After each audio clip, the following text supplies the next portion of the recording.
네, 오늘 투자 전략의 방점을 찍는 시간입니다. 오늘장 모닝.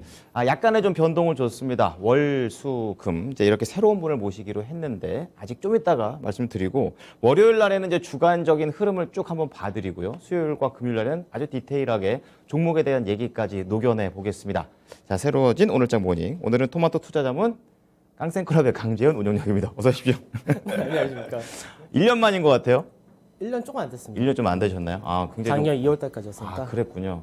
이번엔 약간 또 컨셉을 좀 더 디테일하게 잡아서 함께 해보기로 했는데 기대해도 되겠습니까? 뭐 디테일하기보다는 예. 아무래도 앞전에 일방향이었다면 지금 약간 소통을 하자 이런 관점으로 보셔야 될 것 같고 네. 뭐 기대야 뭐 늘 하셔도 좋죠.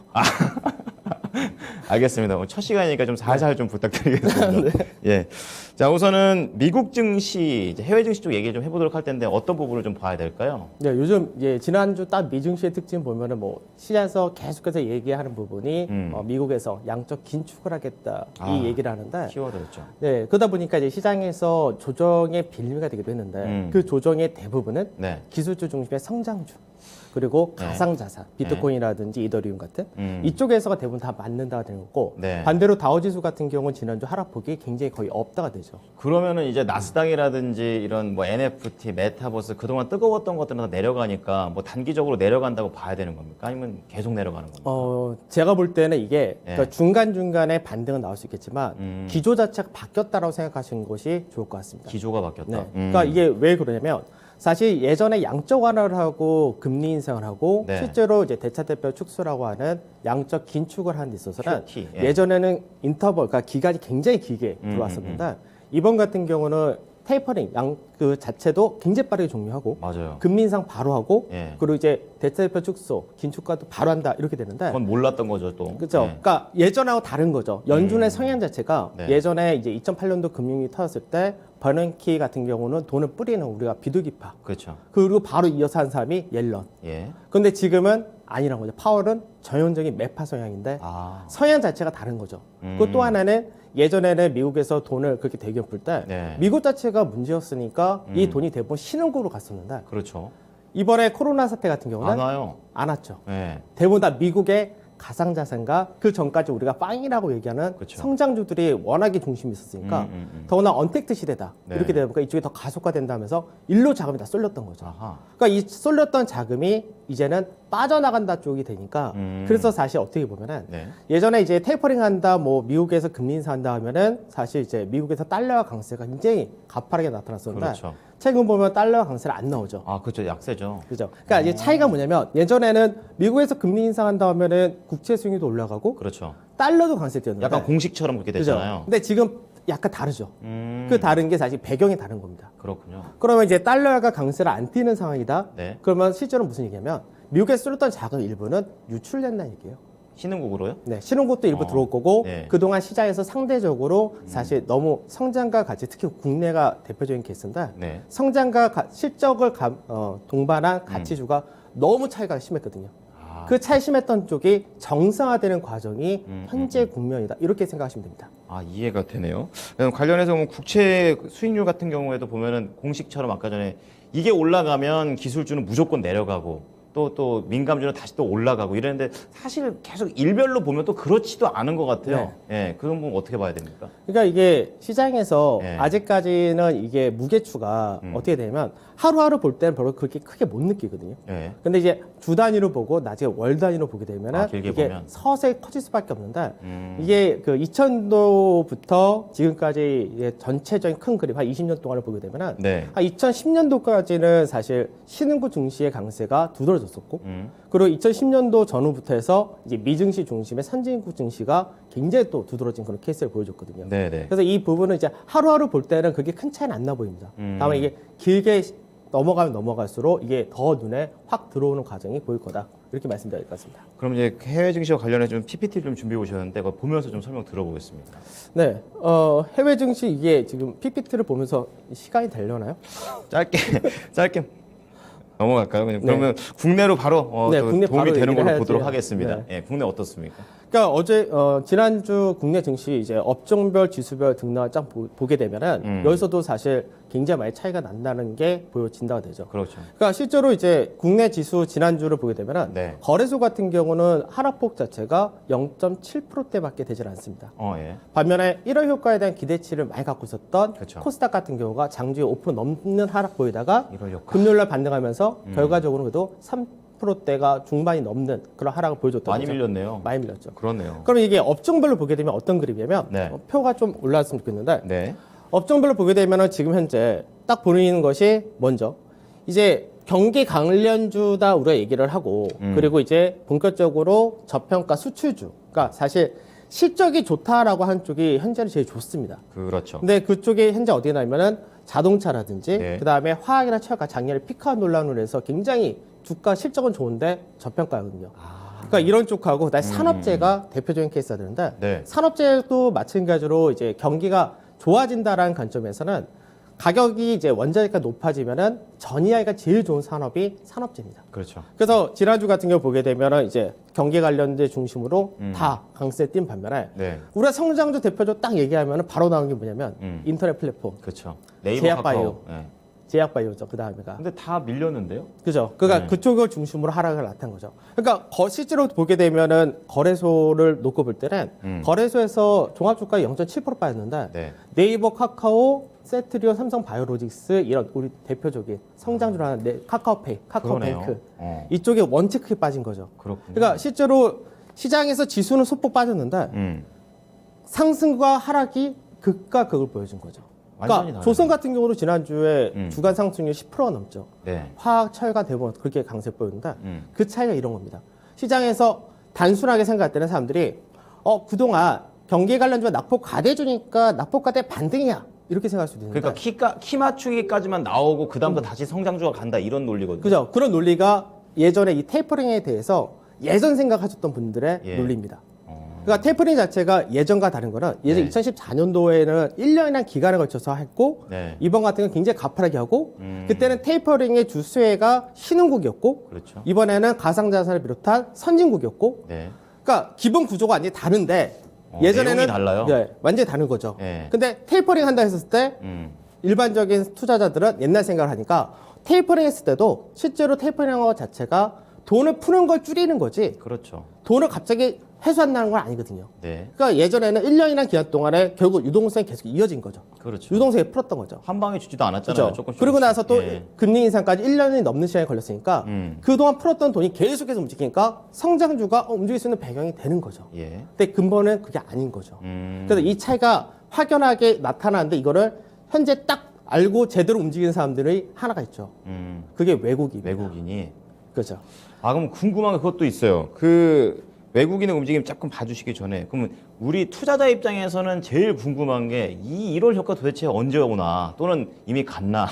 저는 사실 저 우영현님 그 영상을 봐가지고 다 보진 않았어요. 근데 소멸 중이다라고 얘기를 하시길래 끝난 건가? 이런 생각하거든요. 좀 자세하게 좀 얘기해 주세요. 그러니까 우리가 이제 1월 효과다라고 얘기하는 거는 올라야 될거 아니에요? 사실 이제 모멘텀이 1월 효과가 사실 말이 나왔던 가장 큰 배경이 언제였냐면은 우리가 이제 양도세에 대한 이슈가 한번 먼저 붙죠. 네. 시장에서는 연말 전에. 그러니까 양도세에 대한 이슈가 붙고 그걸 해피성 자금이 한번 나갔다가 네. 그리고 배당 기준이 끝나면 이 양도세 이슈가 소멸이 되죠. 또 돌아와야죠. 네, 그 다시 돌아오는데 네. 그때 모멘텀이라는 부분이 JP 모건 컴퍼스라는 제약바이오 모멘텀과 CES. 그죠 CS 네. 모멘텀 이 두 개가 큰 거죠. 네. 그러니까 실제로 2017년도 같은 경우가 2017년도가 가장 핫했던 부분이 제약주들이 이제 대규모의 기술 계약을 맺는다면서 그때 모멘텀 강하게 봤다던 그런 그쵸, 케이스인데 그쵸. 그러니까 그런 부분에 따른 기대치가 들어온 거지 실제로 그 부분에 따라서 명확하게 뭐가 나온 거라 그런 건 없습니다. 근데 문제는 뭐냐면 세스와 그리고 JPM 컨퍼런스가 이번 주에 이제 종료가 되죠. 그렇죠. 그러면 시장에서 기대했던 이벤트는 소멸이 돼가는 거죠. 예.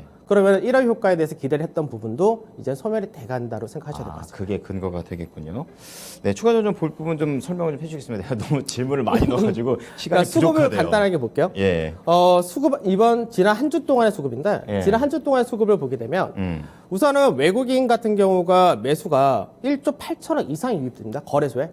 그렇군요. 근데 반면에 이제 금융 투자를 중심한 기관에서 매도가 네. 굉장히 크게 나왔죠. 3조 5천이 넘게 나왔으니까. 네.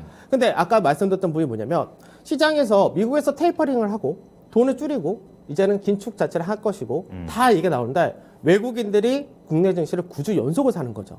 거래소에 대해서. 이유가 있습니까? 아까 말씀드렸던 부분입니다. 그런 이유들로 인해서. 그래서 외국인들이 사는데 여기서 또 나눠야 될 게 실제로 외국인들은 뭐 현대글로비스의 블록들이 6천억 정도 있었기 때문에 네. 그 부분을 뺀다 하더라도 사실 1조 3천억인데 많잖아요, 그래도. 많죠. 네. 근데 이 안을 더 들여다보면 예.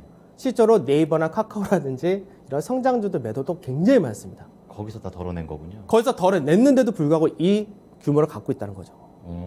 그러니까 이제 시장에서 외국인들은 이렇게 생각할 수 있죠. 사람들이 요즘 그 얘기 굉장히 많이 했는데 네. 원달러이 1,200원이 넘어갔는데 증시 불안하니까 무너질 거다 이 얘기 굉장히 많이 하거든요. 그러니까 환율이 높으면 여기 안 오잖아요. 안 온다 이거죠. 네. 그러니까 이것도 사람들이 기존에 일부 있는 상식적인 부분이 약간 달라진 부분인데 그렇죠. 이런 거죠.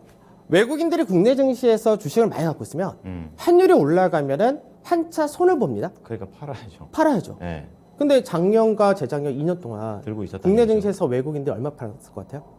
얼마나 팔았습니까? 50조를 팔았습니다. 아니, 엄청나게 파는 거죠. 엄청난 거죠. 그러다 보니까 외국인이 현재 국내에서 가지고 있는 지분은 역대 거의 최저 수준입니다. 2000년도 이후에. 그렇군요. 그러면 지금 현재 외국인들이 기존에 있는 것들은 거의 지분이니까 안 판다 돼 있는 상태에서 네, 네. 지금 환율이 올라가지 않고 나중에 떨어진다 쪽에 무게가 실어진다면 지금 사는 외인들은 더 사겠죠. 더 사겠죠. 예. 한차 이익을 보는 네, 구조입니다. 그렇죠. 그 외국인들 11월 2주차부터 이제 들어왔었는데 이때 들어올 때 원달러 환율이 역시 1,200원 전후였거든요. 네. 그럼 1,200원 전후에 산 물량이 정말 싸게 샀을 때 1,180원 샀다 치면은 1,200원 간다 해서 환차손의 우려를 가질까요? 안 갔네. 안 갔죠. 그렇죠. 그러니까 외국인들의 매수는 이런 부분인 거죠. 다만 외국인도 여기서 또 나눠진 게 아까도 말씀드렸듯이 네. 거래소에서도 네이버나 카카오 같은 인터넷 플랫폼이나 이런 성장주 매도를 했고 네. 아까 말씀드린 경기 민감을 샀는데 코스닥은 매도를 했겠죠. 그렇죠. 왜? 코스닥은 대부분 성장주 타이틀을 지고 있으니까. 음. 그러니까 일부 이제 저평가 실적주가 있긴 한데 네. 코스닥이라는 전체 지수 자체가 퍼로 따질 때, 그러니까 우리가 지금 현재 국내 가치. 코스피 같은 경우는 네. 우리가 주가 수익비율 퍼로 따질 때 얼마가 나오냐면 지금 실제로는 이제 3분기 실적까지 아직 4분기 실적을 이제 시작을 하니까 그렇죠. 작년 3분기까지 확정 실적을 기준할 때는 약 12% 정도 됩니다. 12%. 그리고 이제 향후 실적이 좋아질 거라는 부분을 했을 때 10.8배 이렇게 얘기를 하는데 예. 그럼 코스닥은 한 작년 3분기까지 실적했을 때 어느 정도 더 생각하세요? 높지 않을까요? 그렇죠. 더 높죠. 당연히 높겠죠. 제약바이오도 있고 그러니까 한 2, 30? 그렇죠. 30? 35% 정도. 35%. 높네요. 훨씬. 높죠. 어. 그러니까 외인들이 파는 이유가 미국과 똑같은 거죠. 비싼 종목들 팔고 그렇죠. 그 반대되는 쪽을 사는 거죠. 그래서 실제로 이제 1월 달이 들어오면 원래 사람들도 이런 생각도 하거든요. 1월 달 효과가 네. 또 코스닥이 좋다라고 생각했던 부분이 또 하나가 뭐였냐면은 금융 투자를 중심으로 해서 연말에 배당이 들어오거든요. 그렇죠. 그 배당 들어왔던 물량이 1월 달에 계속 출회가 되니까 이 물량이 출회되면 당연히 수급적인 부분에서 기관에서 매도 물량 계속 나오는데 어떻게 지수가 올라갈 수 있느냐. 지금도 계속 나오잖아요. 그분이죠. 예, 예. 근데 그 부분이 끝났습니다. 저는 이렇게 얘기해요. 지난주로 거의 다 끝났다. 이렇게 얘기를 한 거죠. 네네. 왜 그러냐면은 실제로 보통은 1월 달 동안에 거의 천천히 소진이 되는데 네. 12월 달 같은 경우 작년이 좀 많이 들어왔어요. 5조 5천에 들어왔는데 지난주까지 5조 7천억이 나갔습니다. 네. 들어온 것보다 더 나갔죠. 금융투자 쪽. 그죠? 근데 그 상태에서 추가적으로 이게 더 나갔던 배경은 뭐냐? 선물 쪽에서 베이시스가 약화가 되면서 프로그램이 더 나온 건데 그럼 이제 간단한 논리가 되는 거죠. 외국인들이 사야 될 건 사고 네. 선물 쪽에서 이제 매도했던 거를 매수하게 되면은 베이시스가 좋아진다 되면은 그렇죠. 개선되면. 나갔던 프로그램이 다시 타는 유입된다 됩니다. 그렇죠. 그러니까 오히려 시장에서 지금은 외국인들이 매도하지 않는 이상은 거래소는 지수가 안 빠지거나 올라가기가 굉장히 수월한 구조를 만든 거고 중간 이상이네 무조건. 중간 이상이죠. 예. 그러니까 시장이 지금 어떻게 바뀌었는지 이 메커니즘을 이해를 하면은 지금 시장은 너무 좋은 시장인 거죠. 그렇군요. 지금이 기회의 시장인 거고. 근데 이거를 해석을 못하면 환율도 높고 미증시도 나스닥 저게 급락하고 비트코인 이런 것도 급락하는데 시장이 안 좋네 이렇게 생각하는 거죠. 큰 차이네요. 굉장히 큰 차이죠. 그러니까 외국인들의 생각이라는 부분을 잘 생각해야 되는 게 작년까지는 사실 외국인도 계속 매도만 하고 네. 국내 기관에서 연기금이 사실 터줏대감인데 연기금도 다 팔고 안 샀거든요. 그렇죠. 그러니까 개인들 중심의 시장이니까 개인들이 생각하는 부분이 정답이다 아니다 떠나서 개인들이 어느 정도 시장을 맞춰서 움직일 수가 있었던 거죠. 수급의 힘이 있었던 컸던 거죠. 거죠. 예, 예. 근데 지금은 외국인 중심 잡아버리죠. 아, 그렇군요. 그래서 외국인들이 9주 연속 상승한 매수한 부분이 이게 계속 보게 되면은 그러니까 작년 11월 때부터 계속 조금씩 사다가 이제 보통 우리가 11월 말 12월 초가 네. 북클로징이라 해가지고 예. 이제 운용사나 이런 쪽에서 이제 한 해를 거의 마무리한다 되는 구간인데 그렇죠. 그렇게 계속해서 그때는 매수가 점점 완화됩니다. 그런데 딱 2022년이 시작되는 그해 네. 외국인들 어떤 포지션 취할 거냐 그래서 외국인의 매수가 확대될 거냐 사실 이게 초점인데 그렇군요. 지난주에 그거 보여준 거죠. 자, 지금 차트에 나오는 내용들이 이제 그런 흐름들이 되겠습니다. 그러면 이제 코스피 쪽에서의 그런 그 메커니즘은 알겠어요. 그럼 코스닥 쪽에서 외국인 거 보고 국내로 바로 좀 넘어가 보도록 하겠습니다. 네. 코스닥 같은 경우는 수급을 딱 생각하면은 우선은 메커니즘이라는 게 달리 없죠. 그러니까 코스닥에서는 다 팔았잖아요, 외국인이. 다 팔았죠. 예. 사지도 않았던 거죠. 예. 그러니까 이게 2년 동안에 거래소 같은 경우는 외국인이 50조를 팔았는데 코스닥은 2년 동안 판 물량이 없습니다. 산 물량도 없습니다. 네. 그러니까 종목별로만 계속 왔다 갔다 했던 거죠.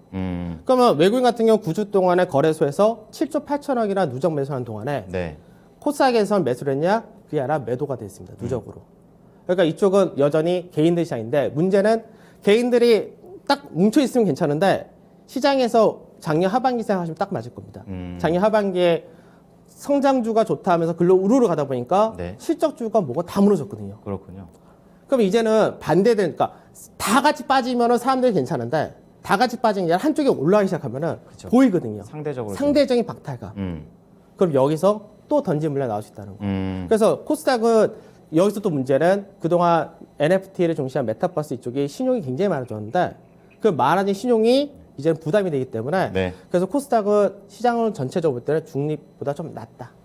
이렇게 봐야지 맞을 것 같습니다. 코스피랑 코스닥의 분위기가 약간 다릅니다. 그렇죠. 그럼 국내 시장으로 그럼 넘어가 보겠습니다. 관심 섹터하고 업종까지만 보고 저 종목으로 바로 넘어가 네. 볼게요. 그러니까 우선은 이제 경기 관련된 실적 저평가를 봐야 되는데 여기서 네. 이제 소비재 보통 산업재를 중심으로 소비재, 생각하시면 산업재. 됩니다. 그러니까 소비재라고 얘기하는 건 뭐 IT라든지 자동차 같은 소비재도 있고 음식료라든지 이런 내수 소비재도 있고요. 네. 그 다음에 이제 산업재다라고 얘기하면 보통 대표적인 게 조선, 건설, 기계 이렇게 보시면 되기 때문에 그래서 자동차 부품, 음식료, 건설, 조선, IT 이런 쪽을 중심으로 네. 보시면 될 것 같습니다. 자, 그렇다면 종목으로 좀 더 추려보겠습니다. 어떤 종목 보십니까? 네, 우선은 현대차, 완성차 쪽으로 보시나요? 완성차라고 얘기하죠. 어떤 장점이 있죠? 네, 우선은 이번 세스 보셨습니까? 세스에서 우선 세스가 기간이 줄었다는 것 그리고 자율주행과 관련된 부분들이 좀 로봇들이 좀 많이 나오더라고요. 그죠. 예. 로봇을 보면은 이제 네. 삼성에서도 나왔고 LG도 나왔고 두산도 나왔고 다 나오는데 아, 두산도 있었군요. 네, 두산도 있습니다. 어. 근데 로봇에 대한 딱 기술력, 예. 소위 말해서 기술력 앞으로의 전망 그렇죠. 이거를 딱 확연하게 보여준 건 현대차 그룹. 아무래도 보스턴 다이내믹스라는 굴지에 인수했죠. 인수했던 자동차 회사의 효과가 크다 보니까 네. 소위 말해서 레벨이 좀 다르죠. 그렇군요. 딴 쪽에서 이제 뭐 식당이나 이런 데 왔다 갔다 하는 음성 나오는 로봇 정도 얘기한다면 이쪽에서는 아예 1인 모빌리티로 연결시켜가지고 급이 트는 거죠. 그러니까 그만큼 굉장히 이제 모멘텀 자체 이제 보면 이게 다 주가에 반영이 되었냐 보면 하도 반영이 안 된 케이스. 아, 그래요? 그러니까 이제 사람들이 생각하게 되는 게 뭐냐면 2022년도에는 네. 돈을 회수를 하거든요. 그러면 시장에서 믿을 건 뭐냐? 실적을 가장 중요시하게 생각합니다. 그렇게 되는군요. 그러면 현대차 같은 경우 실적이 작년도 매출 증가, 올해도 매출 증가 당연한 거죠. 잘 팔고 있잖아요. 주문은 되어 있는 상태에서 생산만 하면 팔리니까. 그렇죠. 그러니까 작년보다는 반도체 이런 것도 완화되기 때문에 퍼로 따지면은 현재 주가 수익비를 한 6에서 7% 정도? 야, 낫네요. 굉장히 싸죠. 그러니까 이제 이런 것들을 사서 가져가셔야 됩니다. 그래서 길게. 현대차는 뭐 매수를 한다면은 지금 현재 21만 5천 원이니까 그 가격대 전후에서 사시면 되고 1차 목표로 24만 3천 원. 2차 목표로 28만 원 정도까지는 28만 2천 원 여기까지는 어렵지 않을 겁니다. 네, 또 현대차 또 성장주에 대한 또 매력까지 있기 때문에 보시면 좋을 것 같습니다. 오늘 첫 시간인데 오늘 말씀 감사합니다. 네, 감사합니다. 네, 지금까지 토마토 투자자문 강재현 운용력과 함께한 오늘장 모닝이었습니다.